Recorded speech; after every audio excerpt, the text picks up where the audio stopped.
Assalamualaikum viewers, please like, share and subscribe this channel. Links of PDF files used in this video are given in description. So today we shall study part 5 of the atomic spectroscopy lecture series, and in this particular video we shall study about background correction methods and detection limits. So first of all we shall see what are the background correction methods and why we need to apply these methods. तो देखें, background correction is required to distinguish analyte signal from absorption, emission and optical scattering of the sample matrix, the flame, plasma और a graphite furnace. देखें, चाहे atomic absorption spectroscopy हो या atomic emission spectroscopy हो, the real goal is कि जो signal detector तक पहुंच रहा है वो only because of the sample जो है वो पहुंचे, चाहे वो एब्जॉर्प्शन है चाहे वो एमिशन है। फॉर एग्जांपल अगर आप एब्जॉर्प्शन के केस में देखें तो हो सकता है एनालाइट के अलावा मैट्रिक्स जो है वो आपकी लाइट एब्जॉर्ब कर रहा हो, तो डिटेक्टर तक जब वो लाइट नहीं पहुंचेगी तो डिटेक्टर तो ऐसे ही अज्यूम करेगा उसको कि ये सैम्पल ने जो है वो लाइट एब्जॉर्ब की है, हालांकि वो लाइट जो है वो बैकग्राउंड ने एब्जॉर्ब की है। सिमिलरली अगर कोई एमिशन सिग्नल पहुँच रहा है तो हमारा ऑब्जेक्टिव ये होगा कि वो जो एमिशन है वो सिर्फ़ और सिर्फ सैंपल ने जो लाइट एमिट की है वो डिटेक्टर तक पहुँचे। लेकिन हो सकता है जो फ्लेम हम यूज़ कर रहे हैं फॉर एटमाइजेशन उसकी लाइट डिटेक्टर तक पहुँच रही है, तो डिटेक्टर तो उसको ऐसे ही अज्यूम करेगा कि ये जो लाइट भी डिटेक्टर तक पहुँच रही है वो only because of the sample है। तो ये हमने फिर कंफर्म करना है, ऐसी अरेंजमेंट करनी है इंस्ट्रूमेंट में कि चाहे एब्जॉर्प्शन का सिग्नल हो या एमिशन का सिग्नल हो वो only because of the sample जो है या एनालाइट जो है वही डिटेक्टर तक पहुँचे, बाकी सारा सिग्नल जो है वो स्टॉप हो, जिसमें मैट्रिक्स आ जाएगी, जिसमें फ्लेम आ जाएगी, जिसमें प्लाज्मा आ जाएगा, anything else. So that is why we need some background corrections, और वो बैकग्राउंड करेक्शंस जो हैं हम वो वेरियस वेज से करते हैं, तो वो हम इस लेक्चर में जो है वो स्टडी करेंगे। तो अगर आप इस डायग्राम को देखें तो इसमें ये एब्जॉर्प्शन जो है उसके सिग्नल हैं, लाइक फॉर लेड है, आयरन है, उसके बाद जो है ये कॉपर है, तो डिफरेंट वेवलेंथ्स पर ये एब्जॉर्प्शन के जो है वो सिग्नल आए हैं।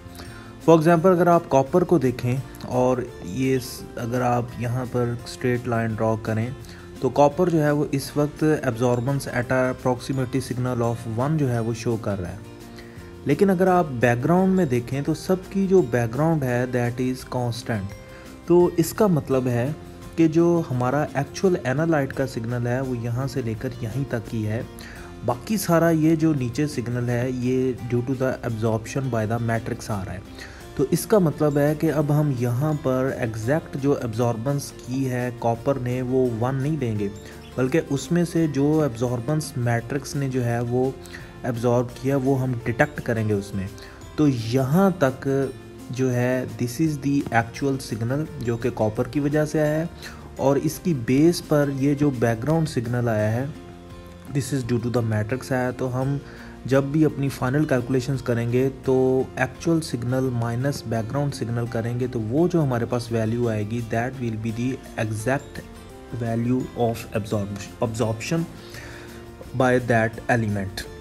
तो अब देखें कि इसको हम बेस लाइन यहाँ पर कहते हैं कि एक बेस लाइन जो है वो सेट हो गई है, तो हम इस बेस लाइन की वैल्यू को जो है वो अपनी एक्चुअल कैलकुलेशन में से माइनस करेंगे। अब ये बेस लाइन अपीयर क्यों हुई है, वो सम कांस्टेंट फैक्टर हुई है, कोई कांस्टेंट जो है वो मैट्रिक्स जो है वो हमारे एनालिसिस में थी, जिसकी वजह से वो हर केस में जो है वो एक कांस्टेंट एब्जॉर्प्शन की वैल्यू जो है वो आई है। इस केस में जो एब्जॉर्बेंस की वैल्यू है या जो बेस लाइन है वो कांस्टेंट है, तो अगर आप देख रहे हैं कि एक स्ट्रेट लाइन है तो इट इज़ वेरी इजी कि हम एक्चुअल सिग्नल में से ये सिग्नल जो है वो माइनस कर दें। लेकिन अगर ये बेस लाइन जो है वो स्ट्रेट ना हो तो if we see in this case, अगर आप देखें कि यहाँ पर इस तरह की ये एक पीक जो है वो आ रही है, नाउ दिस क्लियरली शोज़ कि यहाँ पर signal actually due to the analyte है। तो अब इस पी की एक साइड पर बेस यहाँ पर बन रही है और दूसरी साइड पर एक बेस जो है वो इस तरह बन रही है। So if you see here कि अगर हम पी की पोजीशन देखें तो ये पीक जो है वो ऐसे बनेगी, और ये वाला जो यहाँ पर शेडेड एरिया है this is the actually the analyte signal, और बाकी ये जो स्लोप आ रही है, ये जो नीचे एरिया है, this is due to the background. तो अब यहाँ पर दोनों एंड्स जो हैं वो यूनिफॉर्म नहीं है, तो इस केस में हम क्या करेंगे? तो इस केस में देखें कि यहाँ पर बेस नाइल सिग्नल जो है वो आ रहा है, एक तो ये 1 और 2 पोजीशन पर जो पिक्सल है वो आ रहा है, और इसी तरह एक बेस लाइन एरिया जो है वो 14 और 15 सिग्नल पिक्सल पर आ रहा है, वेयर एज 7 और 8 पिक्सल पर जो है वो एग्जैक्टली आपकी पीक है। तो इस केस में हम क्या करेंगे? हम ये जो एरिया है दिस वन और ये जो एरिया है अंडर 14 और 15 पिक्सल, ये इन दोनों का एवरेज ले लेंगे, उस एवरेज को अपनी पीक सिग्नल में से माइनस कर देंगे, तो जो आंसर आएगा वो एक्चुअल सिग्नल होगा ड्यू टू द एनालाइट, और वो अप्रॉक्सीमेटली दिस शेडेड पोर्शन जो है वो बनेगा। तो इस तरह अगर यूनिफॉर्म बेसलाइन नहीं है तो हम एवरेज के मेथड से जो है वो यूनिफॉर्म एक बेसलाइन जो है वो एज्यूम कर लेते हैं।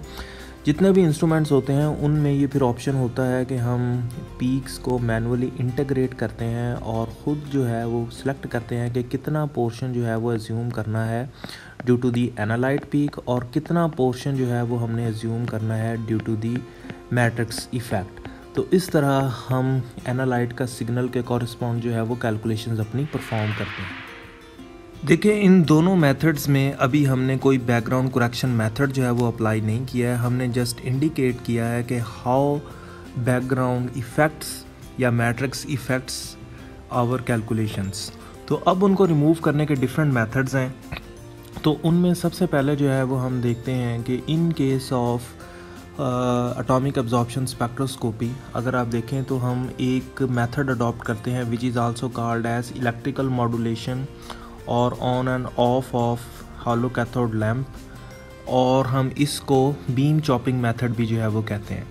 फॉर एग्ज़ाम्पल प्रॉब्लम इस केस में क्या है कि अगर यहाँ पर हमारा डिटेक्टर पड़ा है तो डिटेक्टर तक लाइट पहुँच रही है, तो वो लाइट जो है वो हॉलो कैथोड लैम्प की भी पहुँच रही है, वो लाइट जो है वो यहाँ पर इस बर्नर की मदद से भी पहुँच रही है, और इसमें जो है वो लाइट एब्जॉर्प्शन के बाद जब सैंपल एमिट करेगा तो वो भी लाइट पहुँच रही है। तो हमने सिर्फ वो लाइट जो कि सैंपल ने एब्जॉर्ब किया वो हमने डिटेक्ट करनी है। तो उसके लिए हम यहाँ पर क्या करेंगे? हम एक ऑप्टिकल चॉपर जो है वो इंस्टॉल करेंगे between the hollow cathode lamp and burner. तो इसकी 2 पोजीशंस होंगी। जब ये चॉपर जो है वो ओपन होगा, इसका फ़ैन जो है कोई लाइट ब्लॉक नहीं करेगा, इस पोजीशन पर 2 तरह की लाइट जो है वो डिटेक्टर तक पहुंच रही है। एक लाइट जो है वो फ्रॉम हॉलो कैथोड लैम्प और दूसरी लाइट जो है जो कि फ्लेम से पहुंच रही है। वेयर एज इस पोजीशन पर जो कि सेकंड है, जब इसका फ़ैन जो है वो हॉलो कैथोड लैम्प के आगे आ जाएगा तो इस पोजीशन पर सिर्फ़ और सिर्फ जो है वो फ्लेम वाली लाइट जो है वो आगे पहुँच रही है। तो हम क्या करेंगे? इस सिग्नल में से ये जो नीचे वाला बी पोजीशन पर सिग्नल है ये माइनस कर देंगे, तो जो एक्चुअल सिग्नल पहुंचेगा डिटेक्टर तक that will be because of the absorption by the our analyte. तो अगर आप देखें कि इसी को हमने यहाँ पर जो है वो टाइम के लिहाज से ग्राफ की फॉर्म में बनाया, तो अगर आप देखेंगे कि with the passage of time ये सिग्नल राइज़ होता है, फिर जो है ये डिक्रीज़ करता है ड्यू टू द फ़ैन, फिर राइज़ करता है और फिर डिक्रीज़ करता है। तो जब ये फुल राइज़ होता है तो ये दोनों पोजीशन जो होती हैं इसमें लैंप, हॉलो कैथोड लैंप और फ्लेम का सिग्नल भी जा रहा है, उसकी लाइट भी जा रही है। जब ये लोएस्ट पोजीशन पर होता है तो सिर्फ फ्लेम वाली लाइट जा रही है। तो हम इस में से ये जो है लाइट वो माइनस कर देंगे, तो ये जो डिफरेंस आएगा this will be the analyte signal. तो इस तरह हम इलेक्ट्रिकल मॉड्यूलेशन करके जो है वो सिर्फ़ और सिर्फ वो सिग्नल जो कि एनालाइट का है वो हम डिटेक्ट करते हैं। This method is also called as beam chopping method और बीम चॉपिंग। हाउएवर इसका एक डिसएडवांटेज है इस मेथड का, वो डिसएडवांटेज ये है कि this method protects the flame emissions but background scattering can't be resolve by this method. देखें, हमने यहाँ पर सिर्फ फ्लेम वाली लाइट जो कि इंटरफेयर कर रही थी उसको जो है वो इसके ज़रिए, इस बीम चॉपिंग या इलेक्ट्रिकल मॉड्यूलेशन के ज़रिए जो है वो न्यूट्रलाइज़ किया है। लेकिन ये जो लाइट है जो कि हॉलो कैथोड लैम्प की आ रही है, ये आइदर सैंपल नहीं एब्जॉर्ब किया या किसी और बैकग्राउंड में कोई गैस है, कोई मैट्रिक्स है, उसने एब्जॉर्ब की है। तो इसका हमें इस मेथड से पता नहीं लग सकता। तो उसके लिए फिर हम सेकंड मेथड जो है वो अडॉप्ट करते हैं और उस मेथड में हम हॉलो कैथोड लैंप के साथ एक और लैंप यूज़ करेंगे और इस मेथड को हम कहते हैं ड्यूटेरियम करेक्शन मेथड। अब देखें इस मेथड का एडवांटेज क्या है कि अब हमने देखना है कि लाइट जो है जो कि हॉलो कैथोड लैंप से आ रही है वो आइदर हमारे जो उसकी एब्जॉर्प्शन है वो सिर्फ सैंपल नहीं एब्जॉर्ब किया है या वो एब्जॉर्प्शन जो है वो due to the some matrix है। तो उसके लिए हम क्या करेंगे कि एक दफ़ा सिग्नल वो नोट करेंगे जिसमें हम दोनों लाइट्स जो हैं वो ऑन करेंगे और एक दफ़ा जो है वो सिग्नल हम वो नोट करेंगे जिसमें सिर्फ हॉलो कैथोड लैंप जो है वो ऑन करेंगे। देखें, और जब हम फाइनल सिग्नल जो होगा एनालाइट का उसमें क्या होगा कि इन दोनों सिग्नल्स का जो डिफरेंस होगा that will be your actual signal. देखें, जो light from hollow cathode lamp है वो एब्जॉर्ब और स्कैटर करेगा बाय सैंपल भी और जो बैकग्राउंड भी, लेकिन जो लाइट ड्यूटेरियम लैंप से आ रही है वो सिर्फ और सिर्फ एब्जॉर्ब और स्कैटर होगी बाय बैकग्राउंड। तो जो हमारा सैंपल है वो उसको एब्जॉर्ब नहीं करेगा ड्यूटेरियम की लाइट को, क्योंकि उसके अंदर एनर्जी लेवल्स डिफरेंट हैं। तो वो ड्यूटेरियम की वो एनर्जी नहीं है कि वो वाली एक्साइटेशंस कर सके। वो तो सिर्फ हॉलो कैथोड लैंप के अंदर इतनी एनर्जी है कि वो पर्टिकुलर ट्रांजिशंस कर सके। तो इसकी डिटेल जो है वो प्रीवियस लेक्चर्स में बड़ी एक्सप्लेन की हुई है कि why we need hollow cathode lamp. तो एग्जैक्टली ये वो एनर्जी एमिट करता है जिसकी ट्रांजिशंस की आगे ज़रूरत है और जितनी एनर्जी आगे सैंपल के अंदर चाहिए। तो इस तरह ये वाली लाइट जो है ये एब्जॉर्ब करेगा सिर्फ और सिर्फ background, whereas this light will be absorb by both. तो अब इन दोनों का जो डिफरेंस आएगा और जो डिफरेंस होगा उसमें फिर हमें पता लग जाएगा कि जो लाइट एब्जॉर्ब की है वो सिर्फ और सिर्फ जो है हॉलो कैथोड लैंप की एब्जॉर्ब की है, वो सिर्फ सैंपल ने की है और एनालाइट ने की है। तो इस तरह हम ये मेथड अप्लाई करके जो हमारा एब्जॉर्प्शन बाय बैकग्राउंड हो रही थी वो हम कैलकुलेशन के अंदर लेके आ जाएंगे। तो फाइनल कैलकुलेशन में उसको हम माइनस कर देंगे। तो इस तरह हमें सिग्नल जो है वो only because of the analyte ही जो है वो मिलेगा। सो इस तरह इस मेथड को हम कहते हैं background correction method by deuterium. इसके बाद एक थर्ड मेथड है which is called as Zeeman effect correction method. So Zeeman effect correction method is actually little bit expensive as compared to the electrical modulation or beam chopping method or the deuterium method. The reason is that कि इसमें हमने instrument के अंदर जो है वो एक magnet जो है उसको इंस्टॉल करना होता है। मैग्नेट एक्चुअली ज़रूरी क्यों है? ये इलेक्ट्रोमैग्नेट होगा कि जब हम इसको ऑन करेंगे तो ये एनालाइट की जो अंदर डिफरेंट एनर्जी लेवल्स हैं उसकी ओरिएंटेशन को चेंज कर देगा। जब उसकी ओरिएंटेशन को चेंज कर देगा तो they will not be able to absorb the light that is coming from the hollow cathode lamp. तो इस तरह हम क्या करेंगे कि एक दफ़ा हम सिग्नल नोट करेंगे which is when field is of. तो जब फील्ड ऑफ है तो एनालाइट जो है उसके एनर्जी लेवल्स अपनी जगह पर होंगे, अपनी प्लेस पर होंगे और वो हॉलो कैथोड लैंप से एनर्जी एब्जॉर्ब करेंगे। लेकिन अभी हमें इस पीक में ये नहीं पता है कि सिग्नल जो है वो एनालाइट का कहाँ पर आ रहा है और सिग्नल जो है ड्यू टू द मैट्रिक्स कहाँ पर आ रहा है। लेकिन जब हम फील्ड को ऑन कर देंगे तो उससे होगा क्या कि जो मैग्नेटिक फील्ड है वो एनालाइट के अंदर एनर्जी लेवल्स की पोजीशन को चेंज कर देगा, डिसोरिएंट कर देगा। तो उससे they will not be able to absorb any light और वो उतना पोर्शन जो है वो पीक का वहाँ से मिस हो जाएगा, गायब हो जाएगा। तो अब हम क्या करेंगे, इस फील्ड ऑफ के सिग्नल में से फील्ड ऑन का सिग्नल माइनस करेंगे। जो नेट रिज़ल्ट हमें मिलेगा वो सिग्नल होगा that is because of the analyte. तो इस तरह हम जो है इस मेथड को अप्लाई करके एनालाइट का सिग्नल जो है वो डिटेक्ट कर लेते हैं और बैकग्राउंड को जो है वो उसमें से माइनस कर देंगे। अब ये एक्सपेंसिव है। एक्सपेंसिव इस वजह से है कि हमने पूरा एक मैग्नेटिक फील्ड की अरेंजमेंट जो है वो इंस्ट्रूमेंट के अंदर इंस्टॉल करनी है, like if you see here. तो इस वजह से ये एक्सपेंसिव है। और ये जो मैग्नेटिक फील्ड है it is applied parallel to the hollow cathode lamp light. तो इस तरह हम ये अप्लाई करके जो है वो बैकग्राउंड को जो है वो डिटेक्ट कर सकते हैं। So these were the background correction methods जो कि हम अप्लाई करते हैं in order to have the signal exactly because of the analyte. Either we are studying atomic absorption spectroscopy or either we are doing atomic emission spectroscopy. Next, a very short topic है which is called as detection limit. तो detection limit जो है, अगर हम words में जाए बगैर इसको ज़रा फोकस करें तो ये वो कम से कम अमाउंट है जो कि सैम्पल या इंस्ट्रूमेंट जो है वो विद ईजीनेस डिटेक्ट करता है, with greater precision, accuracy, resolution detect करता है. सो टेक्निकल टर्म्स में जो डेफिनेशन है in the form of graph वो ये है कि detection limit is the concentration of an element that gives a signal equal to 2 times the peak to peak noise level of the baseline. The baseline noise level should be measured for a blank sample. अब अगर आप देखें कि यहाँ पर ये peak to peak noise है और ये नॉइस जो है ये आ रही है ड्यू टू द ब्लैंक, और यहाँ पर ये जो है वो हमारा सिग्नल है एनालाइट का.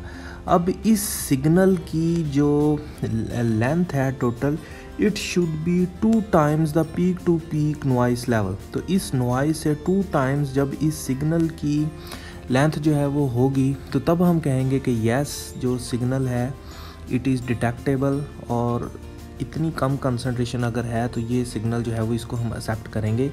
लेकिन अगर इससे कम अमाउंट है, 2 times से कम है, तो फिर हम कहेंगे कि ये भी एक नॉइस का ही पार्ट है, तो इंस्ट्रूमेंट वाज फेलियर, उसने जो है वो डिटेक्ट नहीं किया. तो इस तरह वो हम डिटेक्शन लिमिट में हम वो सिग्नल कंसीडर करेंगे जो कि इस नॉइस लेवल से उसका जो सिग्नल की क्वांटिटी है वो 2 times ग्रेटर हो. अगर आप यहाँ पर ये पीरियोडिक टेबल देखें तो इसमें हर एक एलिमेंट की डिफरेंट डिटेक्शन लिमिट्स जो हैं वो बताई हुई हैं बाय डिफरेंट टेक्निक्स. तो अगर आप देखें कि ये आयरन है तो आयरन की ये इंडक्टिवली कपल्ड प्लाज्मा सिंपल के साथ 0.7 ppm है. फ्लेम एटॉमिक एब्जॉर्प्शन के साथ डिटेक्शन लिमिट जो है वो 5 ppm है.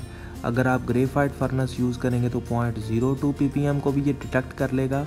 और अगर आप ICP-MS यानी कि inductively coupled plasma mass spectrometry which is the most efficient technique available, तो फिर 0.008 ppm तक की भी वैल्यू जो है वो ये इंस्ट्रूमेंट डिटेक्ट कर लेगा, which is very very much less concentration. तो इस तरह सारे पीरियोडिक टेबल की ये different detection limits by various techniques जो हैं वो इसमें अवेलेबल हैं. तो आगे यहाँ पर इनके डिफरेंट कलर्स हैं जिसमें बताया हुआ है कि either we should do it by atomic absorption और either we should do it by atomic emission. So what is the method correct, तो ये कलर कोडिंग से हमने इसको जो है वो रिप्रेजेंट किया हुआ है. अगर हम इस रेजोल्यूशन की बात करें तो इफ़ यू सी हेयर कि यहाँ पर ये 2 पीक्स हैं और इनकी ये एमिशन इंटेंसिटी है, और अगर आप इन 2 पीक्स की appearance in terms of wavelength देखें तो 28.802 पर कैडमियम की आ रही है एंड 228.812 पर आर्सेनिक की आ रही है पीक. तो इतना इनके दरमियान क्लोज डिफरेंस है. तो एक पीक जो है वो कैडमियम की होगी और एक जो है वो आर्सेनिक की होगी. तो अगर हमारी डिटेक्शन लिमिट जो है वो पॉइंट के बाद 3 डिजिट्स में होगी तो फिर ही हम इन दोनों पीक्स को सेपरेट कर सकते हैं. अदरवाइज़ अगर इतनी डिटेक्शन लिमिट लो नहीं है तो ये दोनों पीक्स मर्ज हो जाएंगी, तो हम फिर डिसाइड नहीं कर सकेंगे कि either this peak is due to arsenic और either that is due to cadmium, क्योंकि जो पहली 3 डिजिट्स हैं या इनफैक्ट जो पॉइंट के बाद भी पहली डिजिट है वो दोनों की सेम है. तो इस तरह instrument with greater precision and accuracy having high resolution which is in case of ICP-MS is available, तो हम इन दोनों पीक्स को आपस में एक दूसरे से जो है वो सेपरेट कर सकते हैं. So that is why we call ICP-MS best available technique which has the lowest detection limits for any sample. So this was all about today's lecture. I hope आपको इसकी अंडरस्टैंडिंग हो गई होगी. But if you have any question let me know, I will explain it to the best of my knowledge. Okay, thank you. Allah Hafiz.